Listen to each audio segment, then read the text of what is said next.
네, 이 시대를 살아가는 여성분이라면은 이 시간 놓치지 마십시오. 꼭 후회할지 모릅니다. 자, 여성들의 건강 지킴이 오늘의 명의 산부인과 전문의 이산희 선생님과 함께합니다. 안녕하십니까. 만나뵙게 해서 반갑습니다. 네, 난소하면은 배란을 일으키는 중요한 신체 기관으로 알고 있는데요. 이 외에도 또 어떠한 기능을 하나요? 난소는 바로 배란기 전후로 여성 호르몬을 자궁에 분비하게 됩니다. 그래서 자궁 내막의 변화를 일으키게 되고 생리를 일으키게 합니다. 그래서 난소 이상이 생기면 생리 과다나 생리 불순 등이 일어날 수 있겠습니다. 또는 이제 구조를 보시면 이쪽 바깥 껍질 세포가 이제 상피 세포라고 하고요. 그다음에 이제 난자가 이제 난포가 되는 이런 생식 세포, 그리고 그 난포에 영양을 공급하는 기질 세포로 이렇게 이루어져 있습니다. 네. 특히나 이 난소 같은 경우에는 특별한 증상이 없는 한 건강한지 아닌지 알기가 어려운데 우리 올리브 패밀리 분들은 어떠세요? 저 같은 경우에는 아직 결혼은 13년 됐는데 정말 아기가 없거든요. 네. 근데 검사를 해봤더니 괜찮더라고요. 네. 괜찮은데 좀 안 믿길 때가 있어요. 두렵더라고요. 왜냐면 나이가 먹으면서 여자 문제가 생기는 곳이 극이라고 그러더라고요. 장미아 씨는 어떠세요? 저는 여태까지 뭐 자궁은 왜 1년에 한 번씩 정기 검진할 때 보잖아요. 예. 이렇게 난소만을 따로 볼 수 있는 거라고는 저는 생각을 안 해보고 있었거든요. 네. 저는 개인적으로 생리를 굉장히 불규칙하게 하거든요. 예. 근데 그게 좀 스트레스 때문이라고 저는 스스로 생각했는데 네. 난소랑도 연관이 있는 것 같아요. 표현봉 씨는 어떠세요? 예. 저는 보기보다는 규칙적으로 하고 있습니다. 죄송합니다. 이게 순서대로 물어보다 보니까 저도 모르게 표현봉 씨한테 오늘의 주제가 이 난소 종양인데요. 이 난소 종양이라는 게 이게 뭔가요? 기본적으로 이제 난소에 혹이 생기게 되면 네. 우리가 난소 종양이라고 얘기를 합니다. 근데 보통은 물 성분이 포함된 이렇게 낭종이라고 하는 것도 있고요. 그다음에 이제 고체 성분이 이렇게 크게 자라게 돼서 생기는 고체 종양으로 이렇게 크게 나눌 수가 있겠습니다. 근데 대부분은 이제 기능성 낭종으로 크게 문제 없이 호전되는 경우가 많이 있고요. 그다음에 중증도에 따라서는 악성 또는 경계성 그리고 양성 등으로 나눌 수가 있겠고요. 또는 이제 아까 말씀드린 구조 중에 생식세포나 기질세포에서 자라는 종양들도 있습니다. 그 난소에 이런 종양이 생기면 여러분들이 그냥 물혹이라는 표현을 많이 하시는데 맞아요. 진짜 그 안에 물이 이렇게 들어가게 되는 건가요? 네, 맞습니다. 이제 물 성분이 들어가 있으면 물혹이라고 표현을 하고요. 예. 거기 물의 성분에 따라서 또 그 혹의 종류가 다른데요. 만약에 맑은 물이 들어가 있으면 뭐 장액성 종양이라든가 또 끈적한 또 그런 성분이 들어 있으면 점액성 종양이라고도 하고요. 그다음에 혈액이 차 있기도 하고 때로는 지방 성분이 들어가 있는 종양도 있습니다. 왜 맹장이 터진다는 표현을 쓰잖아요, 선생님. 그 난소 안에 있는 종양도 이렇게 터질 수가 있나요? 네, 맞습니다. 보통은 이제 기능성 낭종의 일종인 황체 낭종이라고 있는데요. 그 황체 낭종은 쉽게 출혈을 일으키기도 하고 실제로 피가 복막 안에 고이게 되면 그 복막을 자극하는 증상이 있어서 급성 복통 때문에 응급실로 오시는 분들이 덜어 있습니다. 그리고 이제 자궁내막종이라는 질환과 또는 이제 기형종이라는 그런 혹들이 터질 때에는 염증 성분들이 나오게 돼서 복막염을 일으킬 수도 있습니다. 저도 이제 여자니까 이 질환에서 자유로울 수 없다라는 생각을 항상 가지고 있어서 좀 불안하거든요. 네. 근데 왜 난소 종양이 또 생기나요? 네, 지금까지 이제 알려져 있는 그 가설로는 우리가 매달 생리를 하면서 배란을 하게 되지 않습니까? 네. 근데 난소에서 배란이 이루어지면서 이렇게 상피 세포들이 터지게 됩니다. 아까 말씀드린 껍질 세포가 터지면 상처를 입고 아물고 상처를 입고 아무는 과정을 계속 반복하는데요. 그때 이제 상처를 입고 아무는 과정에서 안쪽으로 이렇게 흔적이 남고 아무는 과정에서 막히게 됩니다. 예. 그럼 거기 안에 물 성분이 고이게 되고 그럼 물 성분이 점점 고이면서 나가는 배출구가 없어지게 되면 점점 이제 혹이 커지게 되죠. 그래서 지금까지는 그런 가설이 가장 유력하게 받아들여지고 있습니다. 이 난소에 이상이 생긴다면 분명히 어떤 신체적으로 이상도 올 거예요. 그렇죠? 네, 그렇습니다. 네. 그래서 저희가 상황극으로 한번 그 난소 종양이 생겼을 때 증상을 한번 알아볼게요. 네. 야, 이쁘다. 야, 얘는 뭘 먹었길래 이렇게 이뻐 그래? 야. 아, 왜 그래? 김태희 아니야. 말해봐. 김태희가 이뻐, 내가 이뻐. 아유, 왜 그래? 김태희는 뭐 자기가 100배 더 예쁘지. 자기는 나의 삶의 등불이야. 반짝. 진짜. 내가 이렇게 이뻐? 아유 정말 이쁘지. 불 끌까? 어우 좋은 생각이야. 아빠 엄마 뭐 하는 거야? 주책이야 진짜. 뭐 주책이야? 너는 이렇게 눈치가 없으니까 네 동생이 안 생기는 거야. 결정적일 때 나타났고. 그러게 말이야. 왜 나 때문이야? 엄마 난수에 종양 있어서 그런 거지. 아는 것 많아요, 할머니. 야 솔리바, 네 영향이 없다고 볼 수는 없지. 그럼. 네가 눈치가 있어야지. 근데도 솔림이 얼굴이 좀 안 좋다. 그래요? 무슨 일 있냐? 그러네.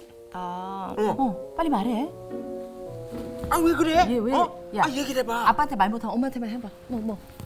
뭐? 아니 일주일 전에 생리했는데 오늘 생리가 또 나왔다고? 엄마 그렇게 크게 얘기하면 어떡해? 아 그랬니? 아유 얘 어떻게 해야지? 가만있어 봐. 야 너도 혹시 난소에 종양 있는 거 아니냐? 난소 종양? 어떻게 된 거지? 아니 의사 선생님, 그 불임하고 불규칙한 생리가 그 난소 종양의 원인인가요? 난소 종양이 있을 경우에 실제로 불임이나 생리 과다가 올 수 있나요? 네, 올 수 있습니다. 근데 뭐 아주 드물긴 하지만 그래도 불임은 난소에 생기는 자궁내막증이라는 질환이 있습니다. 그래서 자궁내막종이라고 하는데요. 그런 질환이 생길 때는 불임을 유발할 수 있습니다. 네. 그리고 또 생리 과다나 이제 생리가 불순한 것도 다낭성 난소증후군이라는 질환이 있는데요. 그런 것이 난소에 이상이 있을 때 생길 수 있겠습니다. 자가진단법을 저희가 한번 여러분과 함께 체크해 보도록 하겠습니다. 자, 첫 번째는요. 네. 아랫배가 부푼 느낌이 난다. 어. 두 번째는요. 아랫배에 멍울 같은 이물질이 만져진다. 자, 시청자 여러분도 한번 체크해 보세요. 네. 아랫배가 자꾸 뜨끔거리면서 아프다. 네. 자, 마지막은요. 네. 생리불순이나 생리통이 있다. 자, 자, 이 네 가지를 저희가 자가진단법으로 한번 정해봤는데 네. 자, 우리 올리브 패밀리 분들 먼저 솔림 씨 몇 개? 저는 하나요. 하나. 장미화 씨는요? 저는 하나 됐다 안 됐다 그러고요. 우리 표현봉 씨는 어때요? 저 하나요. 하나. 아랫배가 부푼 느낌이다. 원고 씨도 딱 하나 정확하게 있죠? 예, 저도 같은 거. 두 분은 과음으로 그러신 것 같고. 자, 어떻습니까? 이 중에 몇 개 이상이 속하면은 해당 사항이나요? 네, 저도 아랫배가 부푼 느낌입니다. 네. 어쨌거나 사실 난소 종양 자체는 네.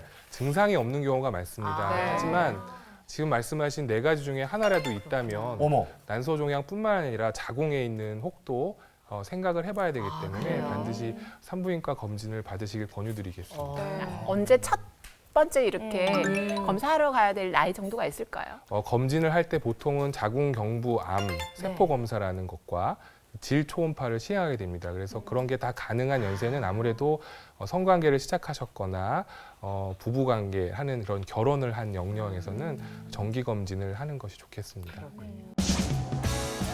선배님, 저희가 오늘 여기 왜 왔을까요? 왜 오긴요? 오늘 난소를 검사로 왔는데요.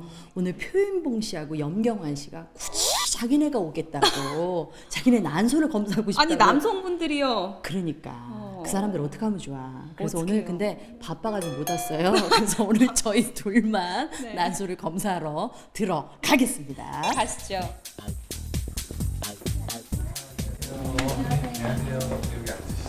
어떻게 오시게 되셨어요? 그 생리통이 별로 없었는데 요즘 네. 간혹가다 있어요. 네. 주사 자궁 경부암 아, 예. 백신을 맞는다고 했는데 예. 제가 아직 안 맞았거든요. 아, 예.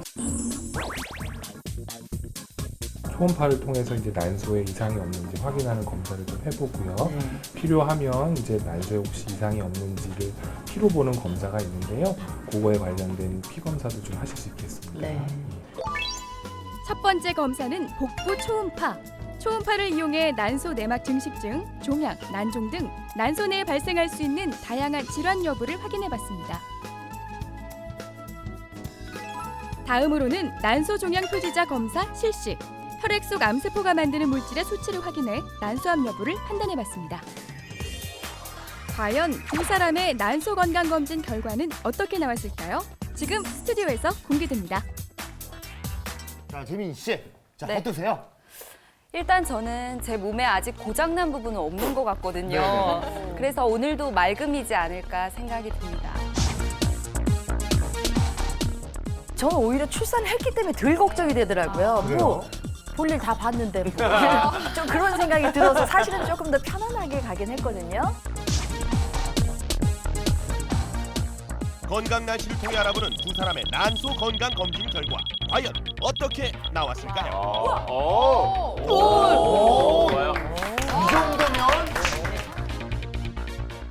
정도면 먼저 난소 종양이 생기게 되면 이렇게 크게 이제 커 보이는 게 난소의 큰 형태고요. 그리고 그 안에 하얀 막들이 보이게 됩니다. 예. 그리고 그 안에 이제 검은 음영은 이제 물 성분이 들어가 있게 되고요. 실제로 이게 수술해서 보게 되면 이렇게 보이게 됩니다. 재민님의 복부 초음파 사진입니다. 네. 그래서 이 부분은 이제 자궁이 되겠고요. 그리고 이쪽에 이제 제가 길이를 잰 건데요. 이거는 난소인데요. 크기도 괜찮고 무슨 종양이나 이상 소견은 발견되지 않습니다. CA125라는 것은 이제 난소암 표지인자로서 네. 난소암이 있는 경우에 이 35 유닛보다 훨씬 더 증가하게 됩니다. 그리고 CA19-9라는 거는 이제 점액성 종양이나 난소에 생기는 기형종 또는 이제 위장관 계통의 점액성 종양이 생겼을 때 올라가는 표지 인자인데요. 이것도 37 미만으로서 네. 정상 소견이 되겠습니다. 그래서 와서 복부 초음파로 확인을 하셨다시피 네. 1년에 한 번 정도는 정기 검진을 받으시는 게 예. 좋지 않나 좀 권유드립니다. 네. 그렇죠. 정기 검진이 제일 중요한 거겠죠. 예. 이쪽에 이게 이렇게 보이는 거는 방광입니다. 방광에 이제 소변을 좀 채우고 보면 복부 초음파에 잘 보이기 때문에 네. 이렇게 이런 음영은 그 자궁 체부가 되겠고요. 역시나 길이를 제가 재놓은 것이 바로 이제 난소가 되겠습니다. 그리고 또 이쪽 오른쪽 난소가 되겠고요. 이것은 왼쪽 난소가 되겠는데요. 양쪽 난소에 큰 이상은 없으시고 역시 뭐 혹이나 이런 것도 발견되지 않았습니다. 물론 이제 복부 초음파로 자궁 체부도 보게 되는데요. 이렇게 네. 한 2cm 정도의 근종이 한 3개에서 4개 정도 발견이 되셔서 그래요? 제가 약간 흐림을 드린 건데요. 예, 예. 요거는 이제 이거 당장 수술적인 치료가 필요하진 않고요. 어떻게 보면 한 3분의 2의 여성분들이 증상이 없는 자궁 근종을 가지고 있다고 합니다. 그렇기 꽤 때문에 많네요. 예, 예. 혹시라도 커질 수 있으니까 향후 3개월 후에 한 번 더 초음파를 하시고 크기 변화가 없다면 한 6개월에서 1년에 한 번 정도 정기 검진을 하시는 게 좋겠습니다. 네.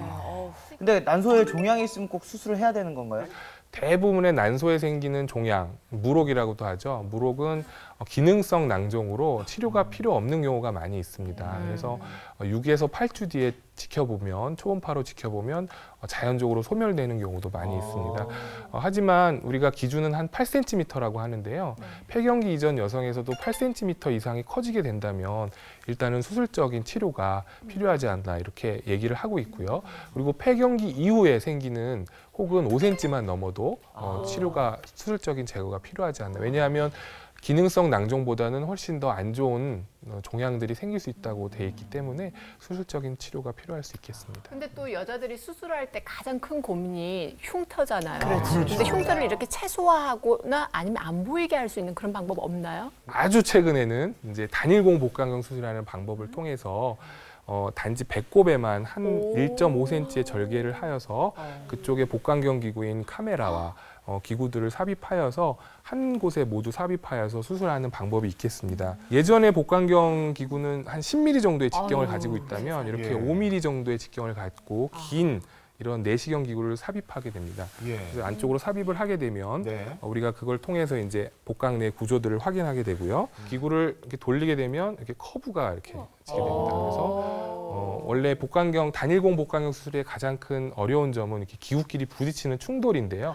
그런 걸 좀 막아주기 위해서 각을 좀 변화시키고 이렇게 커브되는 기구를 사용하고요. 5mm보다도 더 가는 굉장히 3mm 얇네요. 정도의 3mm 정도의 이제 복강경 기구를 사용하여서 또 이제 기구의 충돌을 막아주면서 조직을 절개하거나 견인하거나 자르게 됩니다. 기존의 복강경 수술은 이제 배꼽과 그리고 하복부에 한 3개 정도의 이렇게 한 1cm에서 0.5cm 정도의 절개를 하여서 이런 방법으로 수술을 하게 됩니다. 뭐 배를 여는 개복 수술은 이렇게 세로로 그러니까요. 이게 흉터가 남는 경우가 좀 그렇죠. 있겠죠. 그리고 기존 복강경 수술은 이제 배꼽을 포함하여서 한 3개에서 4개 정도의 이렇게 흉터가 남게 되겠습니다. 하지만 최근에 또 많이 시행하고 있는 단일공 복강경 수술은 이렇게 배꼽에만 살짝 이제 흉터가 남게 되는데 사실 배꼽은 안으로 들어가 있는 구조이기 그렇죠. 때문에 네. 실제적으로는 안으로 봉합을 하고 또한 실밥조차도 남기지 않기 때문에 엄밀히 따지면은 나중에 제가 이제 수술하고 온 환자들을 보면 이제 흉터조차도 남지 않는 경우를 많이 볼 수가 있었어요. 그러면 난소 건강을 위해서 평소 어떻게 해야 돼요? 네, 일단 뭐 흡연은 뭐 모두에게 안 좋은 거지만요. 흡연을 하는 것이 기능성 낭종의 크기를 좀 크게 할 수 있다라는 그런 보고가 좀 있었고요. 그다음에 비타민 D가 포함된 뭐 생선이나 버섯 같은 음식은 남소암을 예방하는 효과가 있다고 합니다. 그리고 최근에는 이제 콩이 여성 건강에 많이 좋다고 얘기가 되고 있습니다. 그래서 많은 보고들이나 연구들이 이루어지고 있는 걸로 알고 있습니다.